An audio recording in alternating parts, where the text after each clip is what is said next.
ওই শালা ডাক্তার আর কম্পাউন্ডার কি যে করছে না কিছুই বুঝতে পারছি না।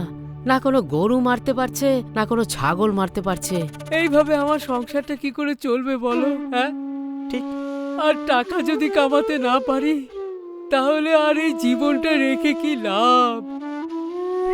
তাই আমি ভাবছি আমি এই ইন্স্যুরেন্সটা করেই আত্মহত্যা করব। একটা কথা আমাকে বল, তুই মরে যাওয়ার পরে তোর এই ইন্স্যুরেন্সের টাকাটা কে পাবে? তোর তো বউ নেই, তুই তো বিয়েও করিসনি। হ্যাঁ, তাই তো, আমার তো বউ নেই। পিয়াসায় বাঁধি খেলা ঘর,